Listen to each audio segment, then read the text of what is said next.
Good evening and welcome to On the Line with Ed Hampshire on a very blowy night in Portsmouth, I have to say. So if you hear some noise in the background, that's what's going on. But before I get talking to Ed, just like to say a couple of things. First bit of admin, if you have a question, please put it in the Q&A at the bottom of your screen. We will endeavour to get through as many of those as possible. And of course, we must thank our funders, the Armed Forces Covenant Fund Trust. So Ed, this is one of the questions. I didn't really know what your job was. I knew you were a historian, and I'm obviously going to talk about that a sec. Yeah. Then you told me that this, ladies and gentlemen, is part of his CPD. So this is a side hustle, isn't it? So what does a Yeah. historian do working for the MOD? Okay. Yeah, I'm a historian at the Naval Historical Branch, and there's four of us historians and a few researchers and admin. So we're a small group. We work to the naval staff, the sort of the main policy strategy sort of hub of Navy Command, and we do a mixture of things. So we generally do quite recent history related to policy work primarily.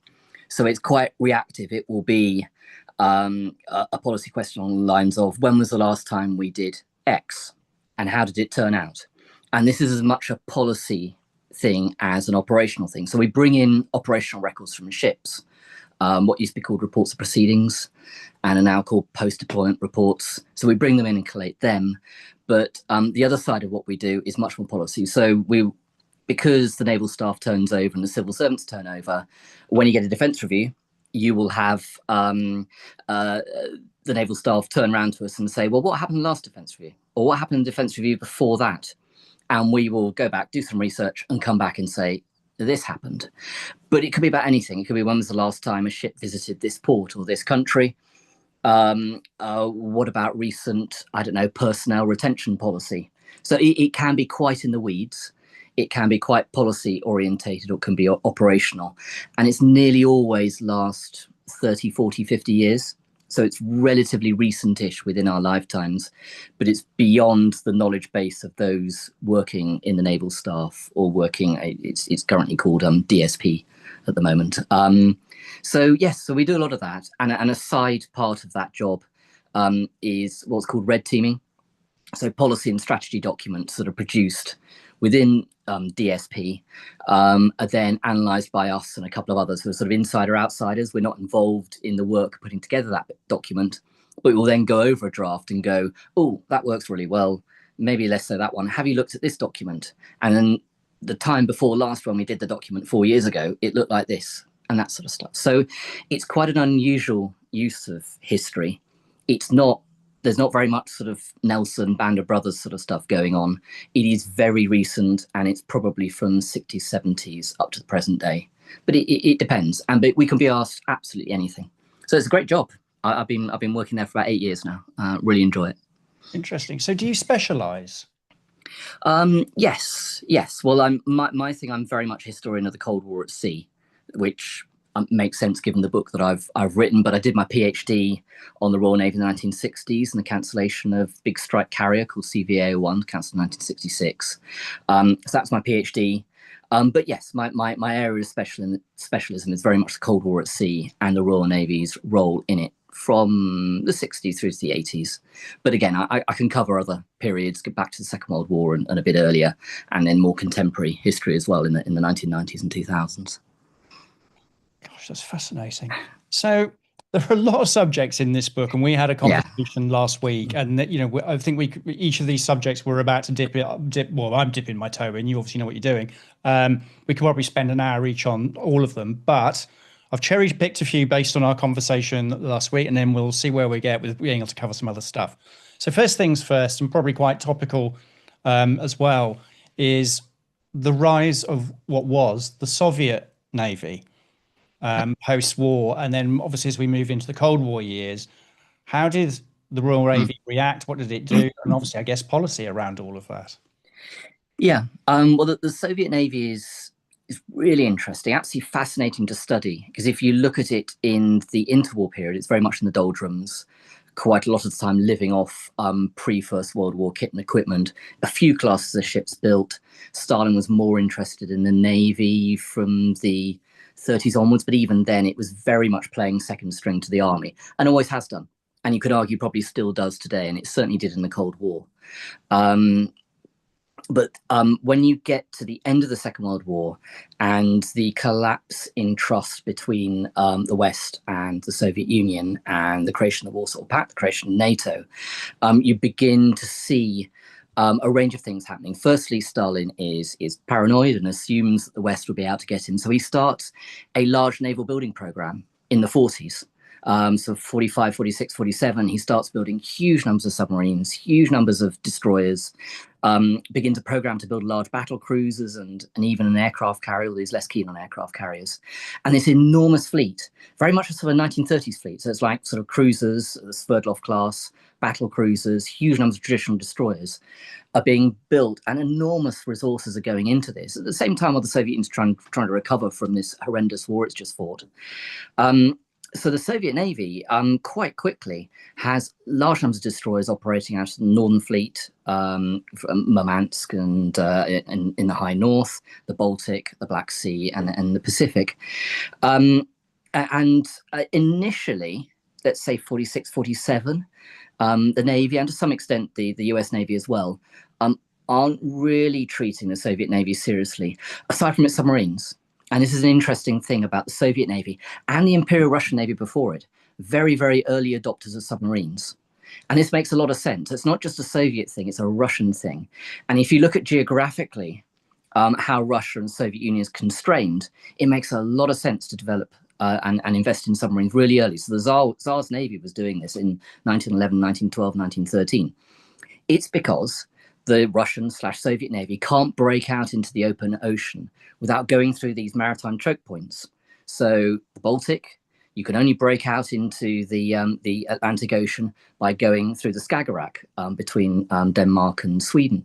To break out into the Atlantic from the north, you've got to go through the Greenland, Iceland, UK gap.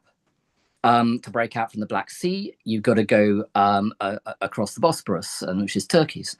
And the Pacific as well, they're actually quite hemmed in with a chain of islands just north of Japan. So it makes an awful lot of sense for you to develop submarines, because you're going to be in an environment where if you want to break out, it's best to do it when no one knows that you're doing it. At the same time, certainly early on, the bulk of the Russian and Soviet navies were based in the Baltic and the Black Sea. And these are constrained, sometimes shallow, sometimes deep seas, but with a lot of littoral. So mine warfare, submarine warfare, land-based air power is always very, very important in the Baltic and the Black Sea. And so then, again, it makes sense to have submarines there, because quite a considerable force multiplier for you. So in terms of how the threat developed, the West always respected the Soviet Navy's submarine capability, an inheritance from a long time before. And then it saw with its building programs, as sort of Whiskey-class submarines and so on, they thought that these were ocean-going submarines. And quite quickly, both the US and the Royal Navy got into thinking, okay, well, these submarines are actually, they're going to be for interdicting maritime trade. They're going to be doing a version of what the Germans did in the First World War, attempt to fight about the Atlantic and starve Britain and Western Europe, or at the very least, stop military reinforcements coming from the US to the West. And there you get the redevelopment of British anti-submarine capabilities, but this time focused against Soviet submarines rather than German U-boats. The reality is somewhat more complex than that, and you get a lot of ups and downs in Soviet naval strategy. Stalin dies, and his successors, particularly Khrushchev from 55, really don't think much of the Navy at all. They just think that Stalin was building prestige vessels. So the battle cruisers are broken up before they're completed. Sverdlov-class cruisers, those still under construction, stopped. An awful lot of ships are just laid up. And Khrushchev essentially focuses on the technology. He thinks the future will be nuclear-powered submarines and guided missiles. It's quite interesting, because if you look at the 1957 SANS review in the UK, SANS came up with pretty much the same conception. So he piles money into guided missiles, anti-ship missiles, a whole load of developed in the late 50s, early 60s that really scare the Royal Navy and the US Navy by the 60s, the Shaddock, the Styx, and so on and so forth. And then nuclear-powered submarines. So the Soviets developed these incredibly capable nuclear submarines, the first generation Hen types, Hotel, Echo, and November. The Hotel boats are ballistic missile firers with strategic nuclear weapons. The Echo boats are tactical, either tactical nuclear weapon firers or cruise missile firers, carrier killers, you could probably call them. And Novembers were attack submarines. And so the Soviets are building an awful lot of these submarines. And then after the Cuban Missile Crisis, they turned back to surface ships again for a whole range of different reasons. One of those is that they didn't have the capability to support the merchant ships that were going across to put weapons into Cuba. They had to be escorted by submarines. The submarines couldn't do that. They were conventional submarines. Their nuclear boats weren't ready. So they started investing in quite a capable surface fleet. So you get Cresta class cruisers, you begin to get the Moskva helicopter cruiser, and then the very large Kirov class battle cruisers still in service today. All the way through this, however, the Soviets aren't actually interested in fighting a third battle of the Atlantic. They are strategically defensive, but this wasn't really appreciated at the time, probably not until the early mid-1980s, through various intelligence sources. They realized that actually what the Soviets are interested in is keeping the US and Royal Navies as far away as possible from the Soviet Union, so they couldn't use their nuclear-armed aircraft to attack the Soviet Union. So it's a blue belted defense, is how it's described in the 1970s. All it was about pushing the West as far away as possible from the Soviet shores, and then protecting Soviet nuclear boats. So you then get something called the Bastion strategy. That's how the West describes it anyway. From the mid-70s onwards, where the Soviet ballistic missiles have sufficient range to reach the US by just staying in the Arctic, staying in the Beira Sea. And from that point, you then can create bastions under the Arctic, and then the Soviet nuclear attack boats are there to defend them and to attack NATO ballistic missile firing submarines. So you have quite a complex strategic picture. And what we understand today is quite different from what was understood at the time. So although today we can see that the Soviets were strategically defensive, even at the tactical and operational level, they're very, very aggressive, very, very aggressive behavior. Strategically, they were defensive, and they were worried about their technology not being as good as the West's. It didn't sort of seem like that in the 60s and the 70s and the 80s. So it's a really interesting set of conundrums and problems that the Royal Navy, the US Navy, and NATO navies had to deal with through the Cold War, where they're trying to work out what the Soviets are trying to do, why they're producing huge numbers of incredibly capable submarines. And Soviet submarines were very capable. They had some of the fastest submarines, deepest diving submarines, much faster, much deeper diving than Western boats. The Achilles heel, though, was that Soviet submarines were often very, very loud, at least until the mid-70s. And you get the Victor IIIs, and then the third generation just coming on stream at the end of the Cold War, the Akulas and Sierras, are much quieter. But before then, Soviet submarines were loud. And if they're loud, you can detect them with decent enough sonar. That's another story. Ed, why were they so aggressive? Because you really did emphasize that when they're sort of strategically in a more defensive posture in the naval terms. Yeah, it's interesting. As I said, the aggression is very much at what you'd call the tactical operational levels. So on the ship to ship basis. So you could look at, let's say, a series of operations undertaken both by the Royal Navy and the US Navy in the 1980s, going up to the Barents Sea, essentially to gain information on the Soviet fleet, Soviet Northern Fleet, sit there, hoover up information. And the first ship that did that was HMS Glasgow in 1981, and various ships followed after that. And the Soviets would keep a respectful distance, but as soon as a Royal Navy ship maybe got quite close to territorial waters, then the Soviets would get very aggressive indeed. And Glasgow was rammed by a Cresta-class cruiser. So they don't just say, keep away, you shouldn't be doing that. The cruiser actually went for a ramming course straight at Glasgow. And the same thing was happening in the Black Sea as well. And there's a famous video on YouTube of this occurring in the mid-late 1980s with a Krivac trying to ram a US destroyer in the Black Sea, just off Crimea. So at the tactical level, very, very blunt, very, very aggressive.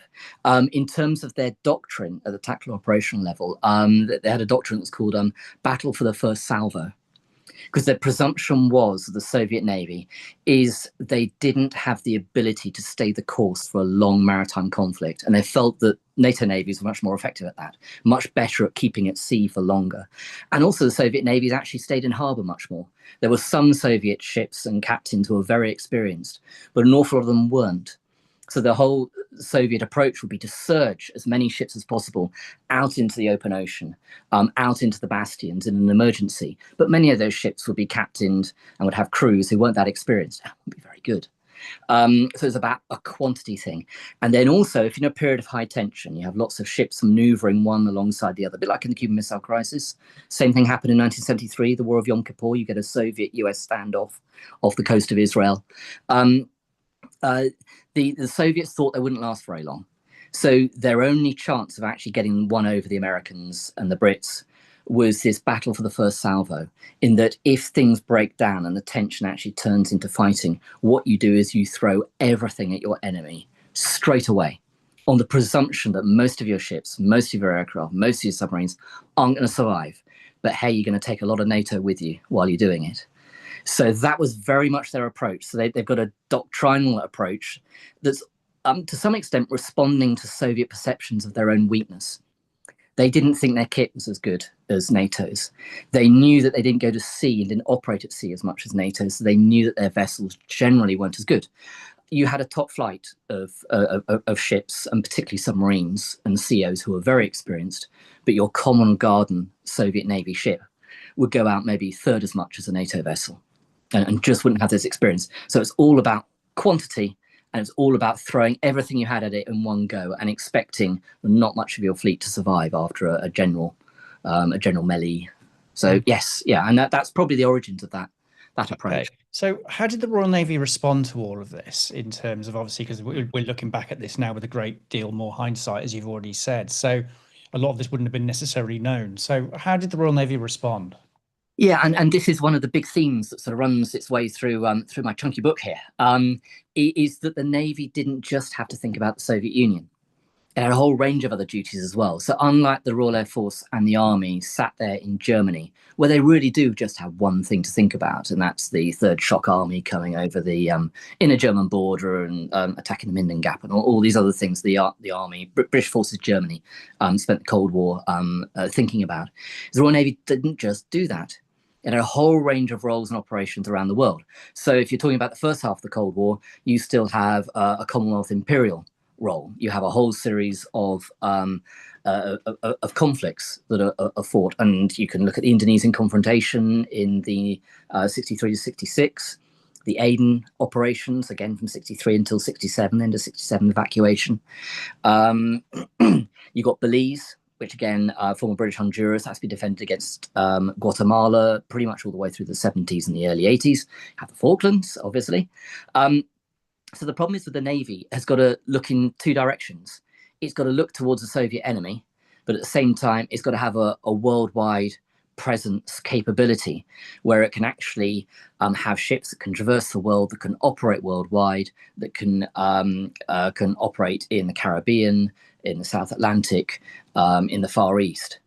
And the type of ship that you'd have for that sort of peacekeeping world presence role is probably quite different from one that you would use in the Northeast Atlantic to counter Soviet air attack, submarine attack, and surface vessels.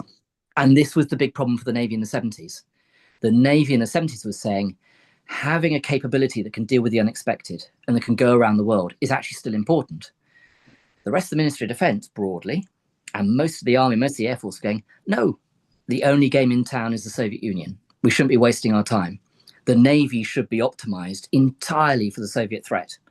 And so you have the Navy itself going, we need a balanced fleet with carriers and destroyers and frigates and submarines and mine warfare vessels and lots of RFAs, Royal Fleet Auxiliaries. But the centre of the MOD sort of saying, no, you need a force that's capable just against the Soviets. And actually, given the capability of Soviet air power from the 70s onwards with the backfire bomber and so on, what you need, lots of nuclear submarines, maybe some conventional submarines, mine warfare to keep ports open. But actually, we think your surface fleet would just be too vulnerable in a warfighting situation.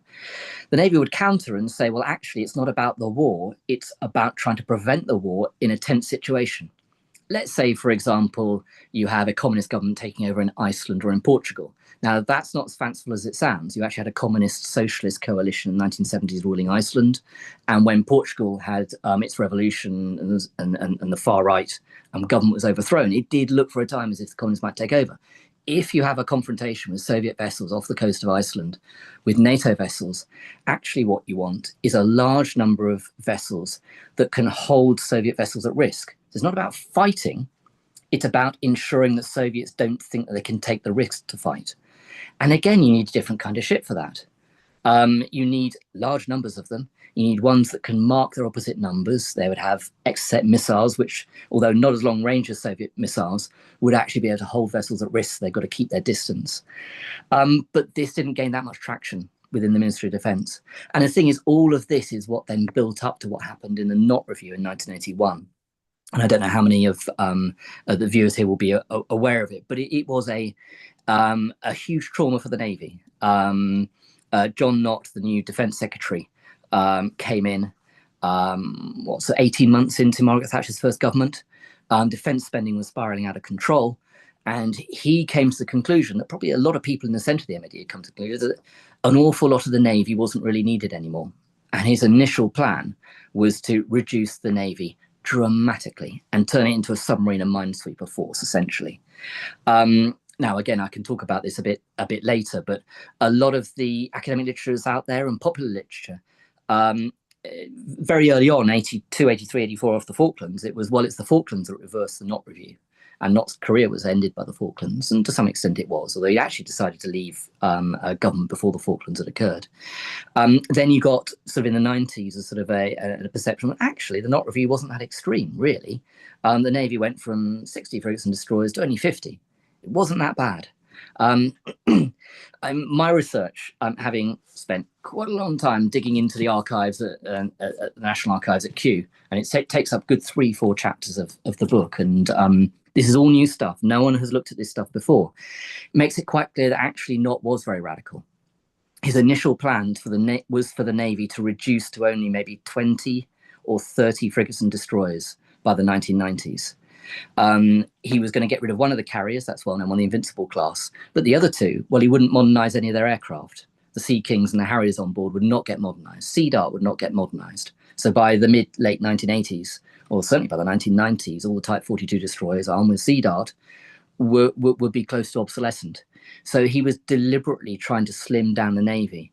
And in the Defence Review, the presumption was the Navy was working to a plan that there would be the only ships in the fleet by the mid-late 1990s, or by 2000, would be Type 23 frigates, Royal Fleet Auxiliaries, mine warfare vessels and submarines. And that's all the Navy would be. So Nott's plans were actually extremely radical. And what stopped them was not effective naval lobbying, was not the Navy making a great case. It wasn't actually the Falklands, although the Falklands does have an impact later on. It was the US Navy and the US government. New Reagan administration, they come in. One of their big things is the Carter administration, the predecessor, Democratic predecessor, had not been investing in the Navy. And so Reagan and his new Secretary of Defense, Caspar Weinberger, said, we are going to create a much larger US Navy, a 600-ship fleet. And the last thing the new administration in Washington wanted was to build up the Navy just to backfill all of the ships the Royal Navy had got rid of. So they really didn't want that.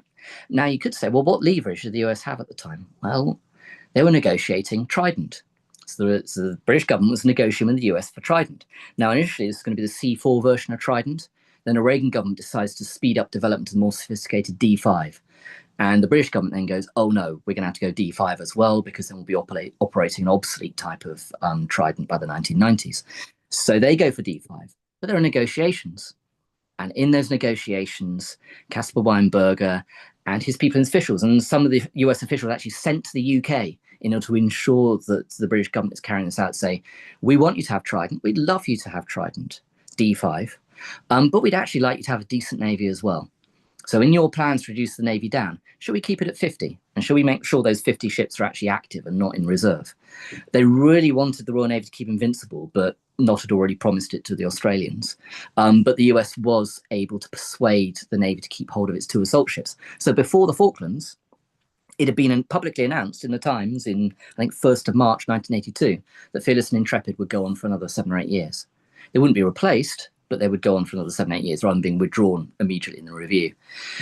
Yes, the Nott Review, which starts out with this presumption that the only enemy is the Soviets, and therefore the Navy must shrink and become primarily a submarine force, then gets hijacked by the US government going, no, we want a large surface fleet as well. We actually appreciate the Royal Navy's anti-submarine capabilities, its new Invincible class ships, the capability of its submarines as well, and we want them to be at the spearhead of our new carrier groups. And again, the US Navy has quite a new and aggressive approach to how it deals with the Soviets, something called the Maritime Strategy, which developed between about 1979 and 1984, 85. It goes through various iterations, but a large part of it is to be much more aggressive, almost to meet aggression with aggression, by taking up NATO carrier battle groups right up into the Norwegian Sea, into the Beira Sea. Now, in the 70s, because of détente, the presumption was, no, you hold them back. You don't want to kill off détente. Well, you've got Afghanistan, you've got solidarity in Poland, and then martial law in Poland. So détente is dead. So what you have, and it starts first in 1981, the first big NATO exercise goes all the way up, right into the Beira Sea, and it scares the Soviets witless. Because the thing you've got to remember is, on the Central European front, from the perspective of the Soviets, NATO have got to get their way through East Germany and Poland and Hungary and Czechoslovakia and Romania and Bulgaria before they get anywhere near the Soviet Union. Whereas if you go around the north and you go up to the Beira Sea, you're attacking the Soviet Union itself straight away. And all of that idea of holding NATO as far away as possible, that had been a defining element of Soviet naval strategy in the 50s and 60s, was all falling to pieces because the Americans were being much more aggressive. And they wanted the Royal Navy at the front. And this is where if war had occurred and the maritime strategy had actually been implemented, you would have had an Invincible class carrier or two as an ASW support group, actually going before the US carriers in order to interdict Soviet submarines to protect the carriers.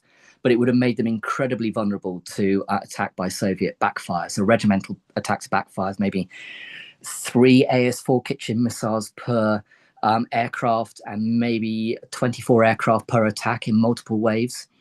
And given that Royal Navy's air defense capabilities weren't great, you'd be depending very heavily on the US Navy's Aegis shield. And if you're that far ahead, then maybe the shield isn't going to reach you.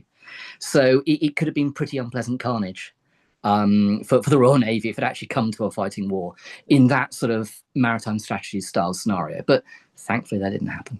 Thankfully that didn't happen. So in terms of the Soviets are the only game in town, which obviously is driving a lot of this, as a maritime nation, and obviously, obviously it would have been less back then, but we know obviously now that the amount of food that we import and raw materials and all the rest of it, where was that consideration in the discussions rather than it just being the Soviets? Yeah, well, you have a lot of discussion about this in the 1970s.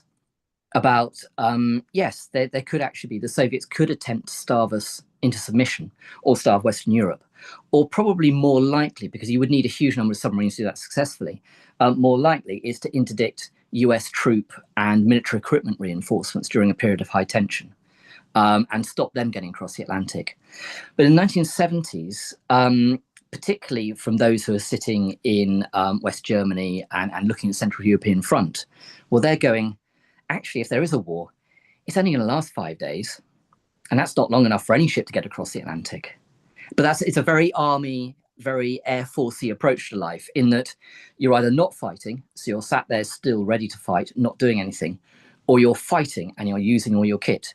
And the presumption was essentially that the Soviets would probably get to channel ports in between 5 and 7 days.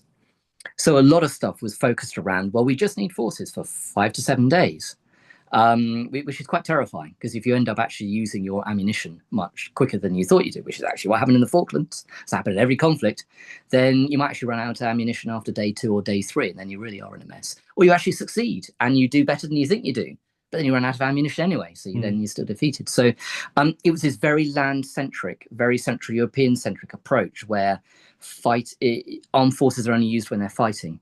The Navy has a very different view, and you use the Navy in defense diplomacy in maybe weeks and weeks and weeks of a standoff, where you're operating alongside and around Soviet vessels. You're trying to stop them, maybe resupplying an ally. You're buzzing them. You're maybe illuminating them with tracker radars.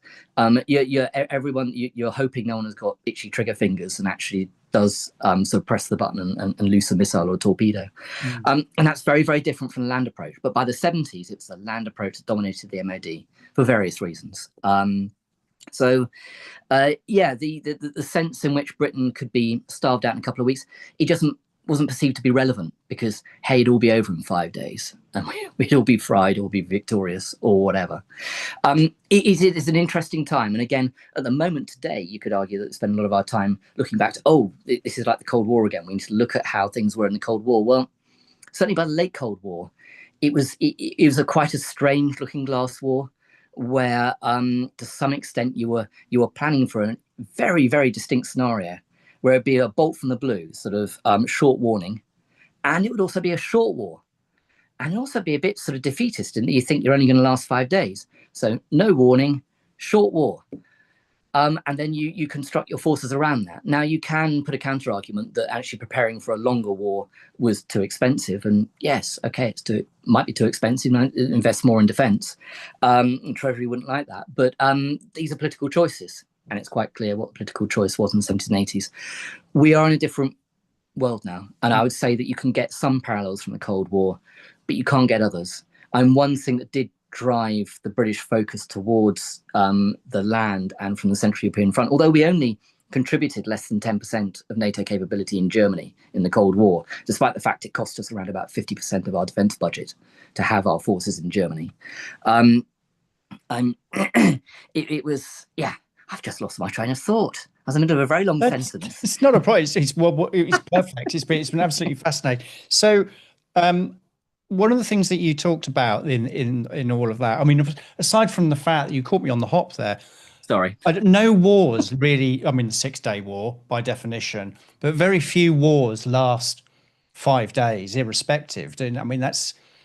It depends. It depends what sort of war you're talking about. So yes, you got the 6-day war in 1967. The War of Yom Kippur is pretty similar. It has a long drawn out ending, but the actual core fighting period is relatively short. The Falklands is a couple of months. But again, it depends what sort of war you're talking about. For Israel, it's an existential war, and for the Arab states is a very, very important war. But Israel is very, very small, and the Arab states did not have that much staying power. And you also had superpower sponsors who'd be quite keen to stop the war as soon as possible. The Falklands only lasted as long as it did because essentially it was successful. The invasion, the re-invasion, the retaking worked, it happened, and you crossed East Falkland quite quickly, and the Argentines surrendered. But if you look at Ukraine today, that is a war for survival of Ukraine, which is a huge state with which is enormous and has got huge strategic depth. It can keep on retreating into its territory in the same way that Russia can, into greater level, when it's been invaded by Germans and assorted French and so on through its history. So I think, there is an argument, and you can put forward a very respectable case in the Cold War for, if there was going to be a conflict, it's going to be short. It wouldn't last long. And as a result, you only need to prepare for that short conflict. And the Navy was the main holdout, sort of saying, well, actually, the unexpected can occur. And to some extent, I partly agree with that. Not entirely. I think Navy sometimes went a bit too far in its sort of going around the world approach to life. And yes, we need to be everywhere and so on and so forth. But at the same time, the unexpected does actually happen more often than you think. And this is something, it's got a slightly silly name called the Quinlan paradox, named after a British civil servant, Sir Michael Quinlan, who came up with it. In terms of defence, if you're successful at deterring someone, so for example, you're successful in deterring the Soviet Union during the Cold War, that thing that you're preparing for is obviously less likely to happen than you'd imagine. But the things you're not preparing for, Argentine invasion of the Falklands, maybe the Guatemalans in Belize, actually the bit then becomes more likely. So ironically, you need to prepare not only for the expected, the Soviets coming over the inner German border, but actually spend more than you think you need on the unexpected, on those sorts of forces. And the different armed forces have different capabilities that can do this. So for the Air Force, it would be long-range strategic airlift. the ability to transport kit and equipment for a quick reaction force to operate on the other side of the world. For the army, it would be their quick reaction forces. So the parachute regiment, used to call 16 Air Assault Brigade, and it's called something else now. And for the Navy, it's actually a large proportion of what it does. It's naval capabilities, its abilities to get somewhere, loiter off a coast, be able to actually support allies on the ground, to build up a capability over time and sustain it over time. So yeah, it is interesting. A lot of it revolves around the different armed forces' perception of what they're there to do and what their core role is. And I think if you take a too land-orientated approach, then you start going down some routes of very, very narrow scenarios. In the same way as if you're entirely maritime based, then that can get distorted as well. You end up not actually defending yourself against your main enemy, but trying to have a capability that stretches across the globe, and it is about flags flying in certain parts of the world and having a presence. You've got to do the very difficult mix of the two. And that's something that obviously the government has to deal with today. Yes. So obviously you talked about the Nott review, and then the unexpected did happen, didn't it? The Falklands happened. Yes. Yeah. What impact did that have on that? I mean, I guess most of our viewers will know, obviously a task force was deployed and we know a reasonable amount about what actually happened. But what was the impact of all of this on the Navy? And, I guess the chances of success weren't necessarily that high either. Yes and no. Yes and no. There were a lot of risk factors in sending the task force, and it's famously well known that the first Sea Lord Admiral Leach told Margaret Thatcher, the Prime Minister, that yes, it could be done, when people like John Nott and the Permanent Under Secretary and MOD said it couldn't be.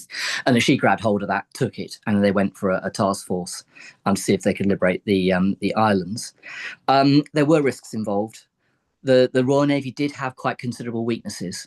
And if you look at lessons learned afterwards, you can see where the weaknesses lay. Now, the one that's quite well known is possibly air defence.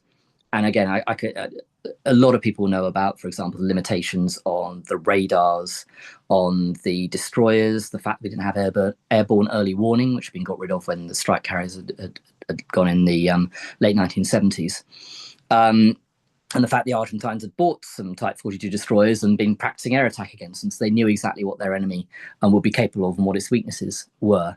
And that some of the missiles weren't that capable as well. Now, interesting thing that comes out of my book is that the different Admiralty research establishments, particularly ASWE, which is Surface Warfare Establishment, was so negative about the Royal Navy's surface capabilities that it said the Navy would be wasting its time actually even possibly firing Sea Dart or Sea Cat missiles at all. Now, Sea Cat was pretty bad, which was the short-range air defence missiles on most of the frigates and frigates in the Navy. But Sea Dart was actually okay. It was much better than people thought it was going to be. But the presumption had been within research establishments, partly because maybe over-interpreting operation analysis and some early trials hadn't gone well, and there were quite well-known problems with the tracker radars, Type 9 and 9. I'm going into the weeds here quite a bit. But that's why, as we thought, that actually the surface capabilities were astoundingly poor. They weren't great, but they were good enough. And the thing was, the Argentines had previous generation aircraft, most of them only equipped with free-fall bombs. And in those sort of situations, and when you're actually operating close to the shores of East Falkland, once the task force has gone ashore, then actually a lot of the more sophisticated capabilities are much less use to you. So you are going back to free-fall bombs and so on. And then weight of gunnery air defence and other things actually can make a bit of a difference. So it was a close-run thing in that respect, in terms of air defence. One of the things not that well known about, and again, I talk about it in the book, is anti-submarine warfare. This was meant to be the Navy's big specialism. But it was spent most of its time chasing its tail. I think hundreds of anti-submarine torpedoes, anti-submarine mortars were fired at ghosts. The problem was that the Royal Navy's shipborne sonars were just not good enough. And again, I won't go into the weeds too much. The Type 184M was very, very poor. It had problems dealing with targets. It also was interfered quite strongly by other sets. So if you've got the whole fleet with this particular sonar, and it's very prone to being interfered with by other sonars, well, you're getting a lot of interference. It had a relatively short range, lots of problems. And I think that the the issue was that although the Argentine-Soviet threat thankfully wasn't that great, if it had been a bit more, then I think there would have been quite considerable problems. The irony is, only a few years later, the Royal Navy introduces the towed array sonar, which is a huge revolution in anti-submarine capability. So while the Navy was pretty poor throughout the 70s, in the 80s, once you got the towed array squadron getting going in 1984-85, these are refitted Leanders with a big towed array tail. So you're letting out a set of passive hydrophones, passive sonars, hydrophones on a very, very long tail, and that, because it's looking for noises of Soviet submarines. Remember I said at the start, Soviet submarines are very noisy. You're listening for that noise, then you're actually much more able to detect a submarine, a Soviet submarine, at greater distance than you can with standard active sonars, shipborne active sonars. And also, if you take yourself away from a ship's hull, then you're not getting all that extraneous noise, making the ability of your sonar to be not as effective.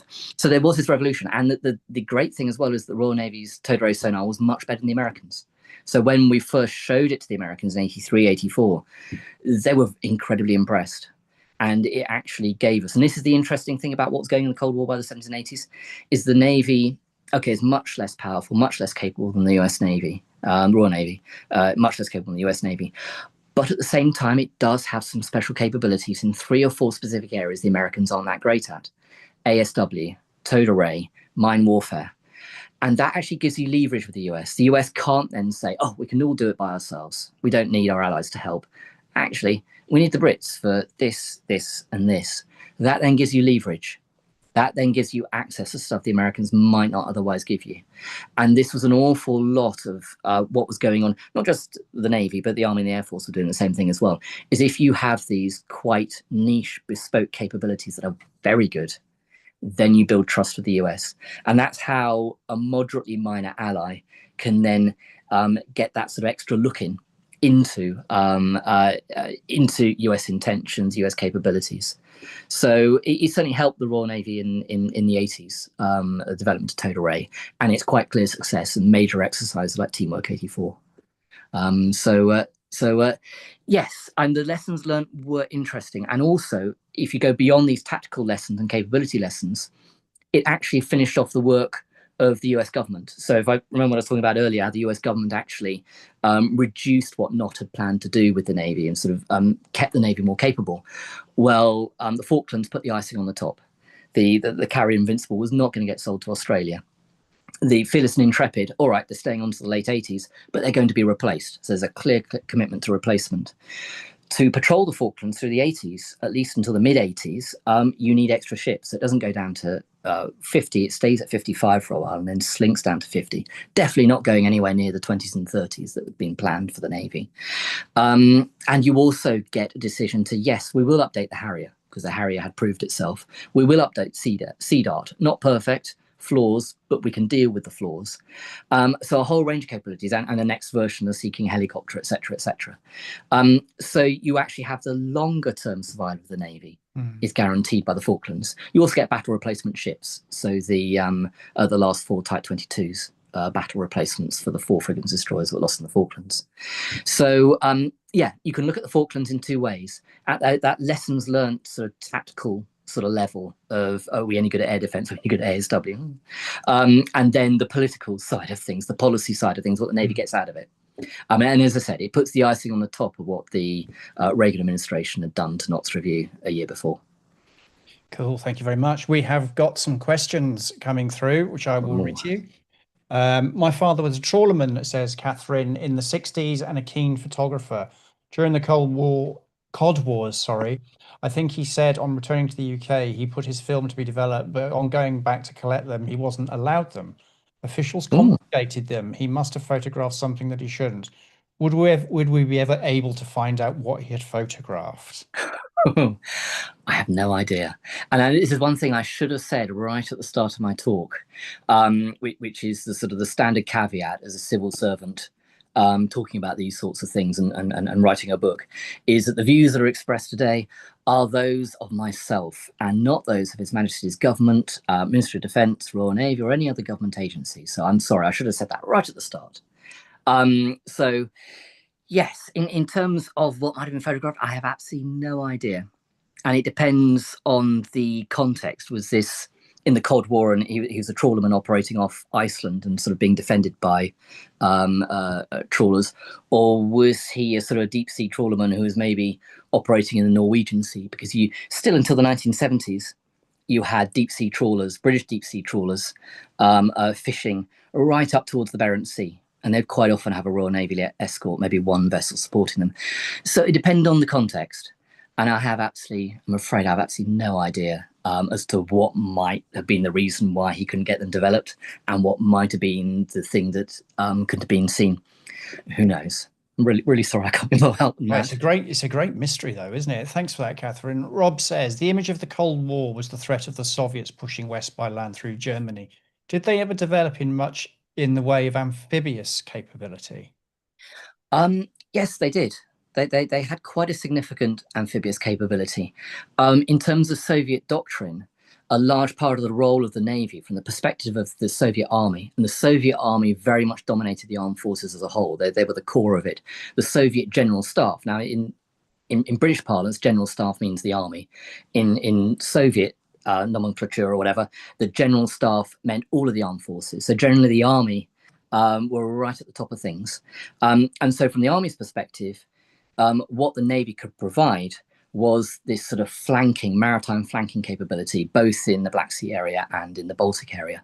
And the interesting thing, the great Soviet admiral of the Cold War, who was in charge from the mid-50s through to the early 80s, Admiral Gorshkov, he had actually proved himself very much as an amphibious small ship commander in the Black Sea campaigns of sort of 42, 43, 44. So yes, the Soviets had a very large number of relatively small, quite unsophisticated LSTs, Falklands class. I probably haven't pronounced that properly. By the end of the Cold War, they were developing much larger vessels. And I think only about 2 or 3 of these were built, but they had quite large numbers of these smaller vessels. But it was very much about literal support along the Baltic coast or the Black Sea coast or the Eastern Mediterranean coast for the army, and flanking maneuvers. And so you could look at some of the latest Soviet era destroyers of the Sovereignty class. They were actually initially designed as amphibious support vessels, which is why they've got 2 twin medium guns, which is rather unusual for a ship constructed in the 80s. And their main role was to support amphibious landings. So the amphibious approach was there and the doctrine was there, but it's quite different from maybe the US and the British and the French amphibious doctrine, where it's very much you have quite sophisticated large vessels that can take you to the other side of the world to undertake bespoke, quite niche amphibious landings. So for the US, you could look at what they developed out of the back of their Vietnam experience, and you have things like Tarawa class, so the very, very large, capable LPHs with docks and helicopters and Harriers. And then you've got the French and the British approach, which is small penny packets, 2 or 3 LPDs, the sort of operations that were done in the Falklands, where you're deliberately landing troops against unopposed beaches further away from the front in order to get them in elsewhere. So yes, the short answer is the Soviets did have amphibious vessels. They did have amphibious doctrine, but it was very much focused on how they thought they would fight a war. It was much less expeditionary than the West, but that had changed by the 1980s. They were developing larger amphibious vessels. Thank you. Ron says, wow, so interesting. Did we have subs inside the Russian defense? I guess he means the anti-submarine defense there. And Soviet subs were noisy, but could they hear ours? Well, okay. So your first question is, did we have submarines sort of within the Soviet bastions? Well, not something I can comment on, sadly. But you can certainly see a shift in the change in the 1780s when the NATO powers understand or begin to accept the Soviet bastion strategy of putting their ballistic missile boats under the Arctic or near the Arctic and then defend them. You can see that there's a much greater interest in Arctic operating from the late 70s onwards, for submarines and for service vessels. So, for example, the S-class, the Swiftsure class submarines come to service right at the start of the 70s, designed in the late 60s. They didn't actually have much Arctic capabilities in terms of surfacing through the Arctic ice pack, whereas their predecessors had. That Arctic capability is brought back again for the Trafalgars that come into service in the 80s. So you can certainly see there in terms of capability, a much greater willingness and acceptance you're going to be operating in the high north with surface and subsurface capabilities. And I talked about HMS Glasgow going up in 1981 into the high north. Again, that's relatively recent stuff. There are some Arctic trials in Type 42s in 1977. That's very much the start. The whole Arctic approach was quite unfashionable through the mid 60s and early 70s. You had an awful lot of work in the 50s, where again, it's that early part of the Cold War, there's a real focus on going up the Norwegian Sea and to the Barents Sea with carrier battle groups. So yes, that first half of your question about did we go into the high north, well, you can look at the capability and that probably gives you some clues and indications. And remind me again what the second half of the question was, because this is the second time I've done this and run away with myself. I shouldn't be asking multiple questions, to be fair. No. Soviet submarines were noisy, but could they hear ours? Yes. Now that's interesting. If your own boat is very noisy, then obviously it makes it more difficult for you to hear through passive techniques, and also to get the signal back bounced off if you're using active sonar. However, there were changes and shifts. So one of the big changes was from the first to second generation of Soviet submarines, from this first Hen generation to the second generation Victor boats and Charlie class cruise missile submarines. They have a much more streamlined hull shape. And they also have bow sonars that are actually quite similar to Royal Navy sonars. There has been speculation, and it's only that the Portland spiring, which was discovered in the 1960s and revolved around a few people who worked at Portland in the submarine research establishment there, who were passing stuff to the Soviets, that this could have been one of the things they did pass to the Soviets. That is speculation. We don't know for sure, but it could have been. And as a result, from the late 60s, the Soviets have much more effective bow sonars. Then the Walker spiring, which is an American spiring in the mid 70s to early 80s, that have penetrated into the Pentagon, appears to have given the Soviets information about how noisy their submarines were. Up until this point, the Soviets were blithely unaware that their submarines were horrifically noisy and that NATO subs, mainly British and American, have been tracking them, while those Soviet submarines have been busily unaware, making huge amounts of noise and just not knowing they're being trailed for days after days after days. The Walker spiring, it is thought, resulted in the Soviets discovering this for the first time. And then they go full in on quieting their submarines. So by the time you get to Victor 3, which is the third iteration of the 1970s Victor class, late 60s, early 70s Victor class, they are putting machinery and anything noisy on pallets.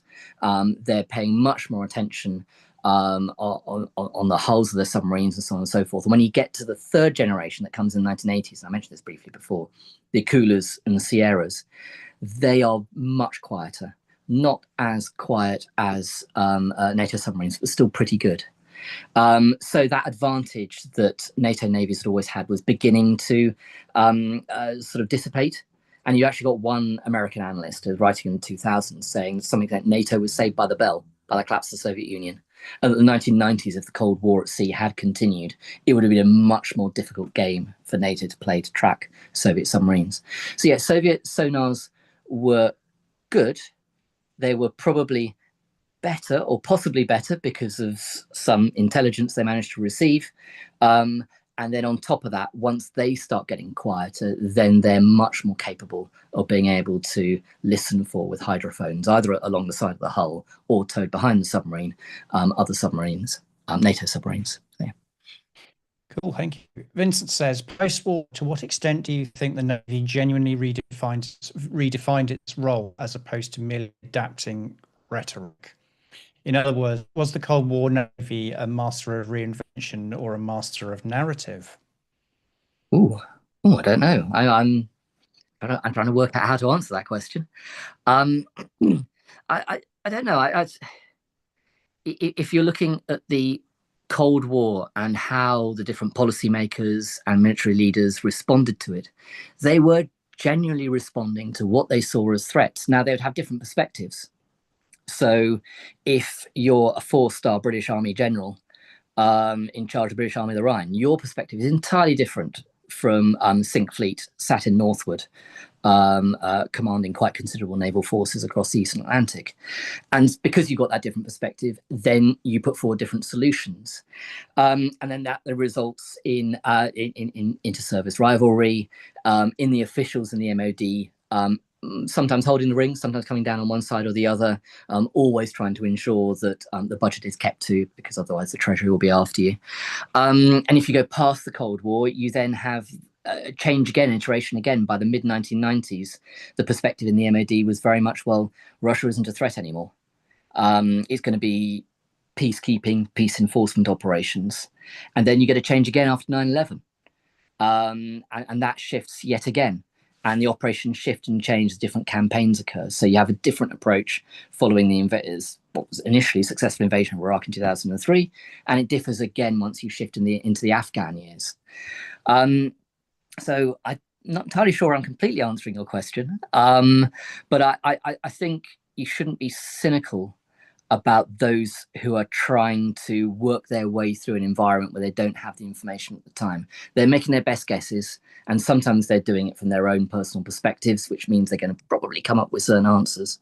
And that's what makes policymaking so different and difficult at this time. And it's the same today as well. Given how long it takes to commission military equipment, and without wanting to go into the whole fraught procurement stuff, you really are entering the world of crystal ball gazing in terms of how far ahead you're trying to, plan, understand what the world might look like in 20, 25 years. Yeah, and if you're procuring, let's say, a major fast jet, you're looking at GCAP, or you're looking at its predecessor F-35 or Typhoon, yes, you're talking about decades, and a major warship class. I think the Type 26 first started as a sort of a successor to Type 23 development in late 80s, early 90s as future frigate, and went through a whole range of different changes in the ships before it became Type 26. And that's a very long time development. I suppose anything you can say is that if you're going to have long development for very expensive bespoke bits of kit, then what you need to do is make it as flexible as possible and have that kit that can both deal with a high-end adversary like the Russians or the Chinese, and also do the other stuff, the low-end stuff, counterinsurgency, defense diplomacy. And to some extent, that's where navies can come in. You can have a Type 26 or a Type 45 that's very capable, but it can actually do also hurricane relief, defense diplomacy, a whole range of other things as well. And there are not many other bits of kit that can do that. You could probably say helicopters. Battlefield helicopters probably have similar sort of flexibility, but with their own limitations. But most other bits of kit are quite sort of single use. You wouldn't use Typhoon jets for hurricane relief. You could try. I don't know how you'd do it. Or a Challenger 2 main battle tank. You can use obviously against other armor and in these sorts of high-end land operations. But you probably wouldn't be using too many of them if you're trying to hearts and minds, counterinsurgency sort of stuff, or again, back to hurricane relief. You're using a Challenger 2 in hurricane relief, you never get it there. So yes, it depends on the kit that you're using, and also just the expectation that you need to build in some flexibility. And this is why, or one of the reasons why, procurement can be so expensive and drawn out, is that British defence, like maybe 4 or 5 other countries, you have to sort of plan for lots of things, and therefore you actually need your bit of kit to be capable in lots of different parts of the world, doing lots of different things. If, for example, you're a minor power, you are Botswana or Peru, you're probably only interested in military kit that can get across the border, because that's what your enemy adversary might be. It might be the country next door to you who doesn't like you, or you're going to be doing some peacekeeping paid for partly by the UN, and that's it. So you can have much simpler bits of kit. If you're Britain or you're France or the US or China or Russia, a major country, a UN Security Council, is meant to be doing things around the world, your bit of kit has got to work in the Arctic, it's got to work in the desert, it's got to work on the steppe, it's got to work in the forest, it's got to deal with mud, it's got to deal with sand, in theory. So yeah. Thank you. David asks, if one as a First Sea Lord were to ask you what lessons learned during the Cold War are applicable to dealing with the Russian threat today, what would you tell him? Oh, that's a good one. Oh, yeah. I suppose the first one is to relearn about the Russians and the Russian approach to, I suppose to some extent, just Russian culture generally, but more specifically in terms of the military, the Russian doctrinal approach historically. Now, things change and do change. And that Russia today is different from the Soviet Union of the Cold War. And there are big differences I was talking about in terms of what's being looked at today, what was going on in the Cold War. But again, you do have to know your enemy. You have to know how your enemy thinks. There's a classic book called The Russian Mind, which I think was published in the 50s and 60s, but it still holds true today because it gets sort of under the bonnet culturally of the Russian people and how they approach and how they think about things and how their politics works. And if you do the same thing with their military and look at their doctrine, and I was talking earlier about the battle for the first salvo, about the Russian approach in terms of quantity, but not necessarily quality. And you might be seeing that today in Ukraine in terms of the number of casualties they're willing to accept in order to make relatively small advances. Then you can begin to understand how Russia approaches things and approaches issues.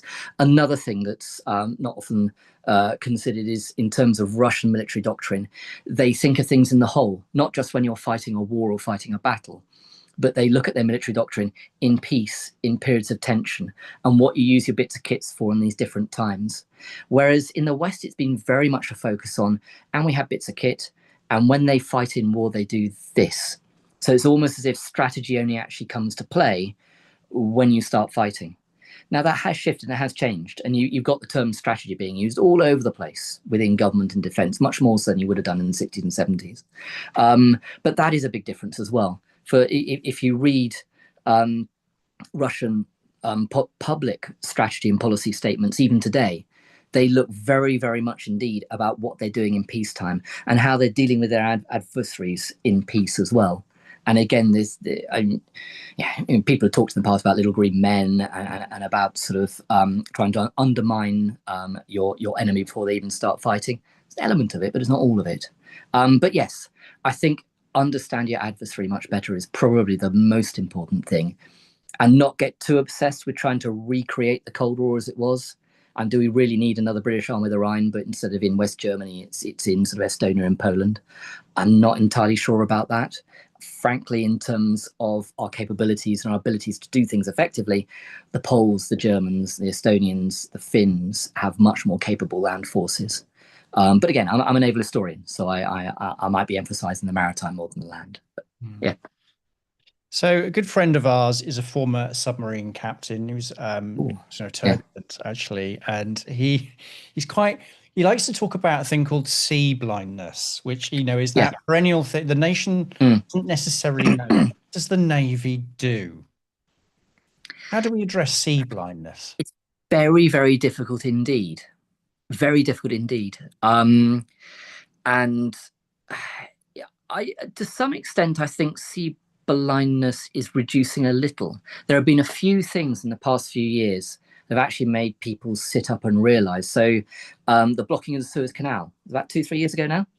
And then people suddenly realised that, I don't know, deck chairs they'd ordered or whatever weren't arriving for a couple of weeks, and this sort of stuff. Now it's minor, very minor stuff, but people suddenly realise that actually most of the stuff that they get, they buy, that they consume, that they eat, comes from abroad, and it doesn't fly. If you wanted these things to get to you by flying, you want your raspberries from Tesco's to come to you by air, then they cost 20 or 30 quid rather than £2.50. And you could go through a whole range of things. But the problem is in people's heads, they think, oh, well, it must be coming by air, because obviously I fly by air, so other things must come by air. So there are certain things that have made people sort of, at least for a short period of time, think a little bit about the maritime and how dependent they are, particularly in the UK, on the sea. Yes, we are, and have been since the Napoleonic Wars, only a few weeks away from starvation. If someone, and that's a gigantic if someone could blockade us for 2, 3, 4 weeks, we would be at starvation levels pretty quickly. Even during the Second World War, we couldn't feed ourselves totally, even though we turned large chunks of the country into allotments and farms and all the rest of it. So it is very, very difficult when the culture is not in that direction. it takes almost external things, because the Navy shouting up and down and saying, hey, we're important, doesn't always do it. Yeah. I would say that you could argue that there's been a bit of that within government as a whole, maybe there is beginning to be a bit of a shift. If you look at MOD documents and you analyse them and you look at they're always very, very careful to make sure each of the three services are equally represented and try their best to have the same number of photos for each of the three services. But yeah, you couldn't, if you're parsing things, these different documents, there's probably been a little bit of a shift there, maybe towards the maritime air. And I think you could argue that certainly there's maybe a more appreciation of air and maritime when you start thinking about vulnerability of cables, in terms of the internet, electricity supply, and so on and so forth, and then the Russian willingness to fly their aircraft close to airspace and ships passing through or along British waters and the Channel. Now, I think these things build up, but yeah, sadly, I think there is a certain amount of sea blindness, and the bit that really gets to me is when on BBC News they say with something that has occurred maybe within the UK, and you have military aid to the civil authorities, and they say the army has been brought in, and then you look at the report, and it's actually the RAF or the Navy as well as the army who are doing it, or Marines, and I think there's a bit of that, but slow. I think that's the thing. It's slow and gradual, and when things occur that make people sit up and think, then that can shift ideas. But sadly, I through many years of experience of this, you end up trying to get people more interested in the Navy, and you end up just talking to the people already interested in the Navy. It's very difficult. It's cultural change, and that's never easy. And it will only shift if a big external thing happens. Yeah. Which maybe we don't want, of course. Or maybe not. So, so Francis says, fascinating talk. Thank you very much. Grant says, great talk. Thank you very much. Right. Grant goes on to say, thank you, Ed, for the presentation, and Steve for arranging this talk. It's very kind of you, Grant. Paul says, an absolutely excellent talk. Thank you. I must get your book. That's what I want to hear. Very much. What I like to hear. I've got a few that are in the chat as well. That's it. Available on Pen and Sword's website. Yes. It's published by Seaforth, isn't it? Yeah. Yeah, and that's an imprint. Sorry, everybody. That's part imprint of Pen and Sword. Yeah. Just go to Pen and Sword, probably on Amazon too. Yeah, it is. Other booksellers are available and all that. Rob says, Bloomin' Armies always see navies as taxi services. Victor says, really great talk, very informative. Thank you. Scott says, Ed, thank you. Absolutely fascinating. Excellent research. And it looks like I've got a question here which I've missed. So I'm going to ask. Oh, right. Okay. So we don't want to miss questions, do we? Warning of the Argentines' intent and build-up to invasion were given to the government and MOD, but not acted on. Were warnings ignored because of budgetary and a tunnel vision approach to strategy? Oh, I think you could. Tunnel vision approach, I think, might have a there might be some legitimacy to that. If you read the 2-volume official history of the Falklands by Lawrence Freedman, the first volume is about the build-up to the conflict, and that is absolutely fascinating, because under the early Thatcher government, the government was very much the frame of mind of, we need to get rid of these historic I suppose leftovers of the empire, and they were thinking the same about Belize at the time. We need to get rid of our commitment to Belize. Belize got its independence in 73, but we were going to withdraw troops in 81, and that was reversed in the end. And the Falklands, we need to remove these because we need to focus on getting the British economy back going again. And so it's as much a Thatcher government thing in 81, 82, about trying to come up with an agreement with the Argentines, trying to see what could be negotiated as some sort of, leaseback approach. One of the things was looked at. And the thing is, the Falkland Islands themselves were really not keen at all. And that put the kibosh on an awful lot of the plans for the Falklands. So, yeah, I'm certainly in the lessons learned afterwards. There was an acknowledgement that Defence Intelligence staff had been focusing their alerts and warnings almost entirely on the Warsaw Pact, Soviet Union, Communist China. And they weren't really doing them for the rest of the world. And then after the Falklands, they start doing alerts and warnings for the Falklands, so Argentina, Guatemala with Belize, and even Spain.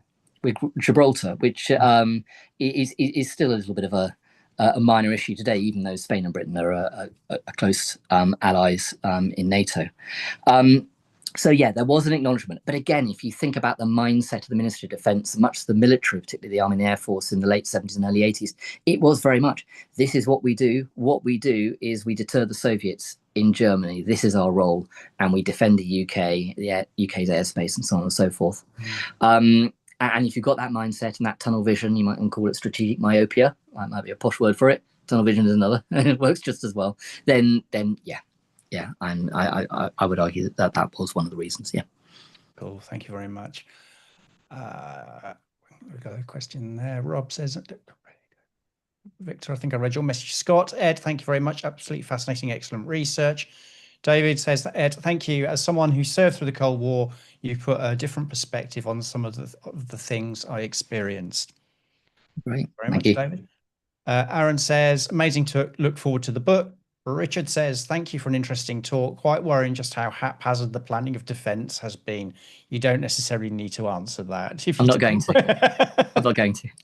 That just leaves me to say thank you so much, Ed. That has been really, really fascinating. And I think I was right to try and cut it down to 3 subjects because we have run over. We could have gone on for a long time. Yeah.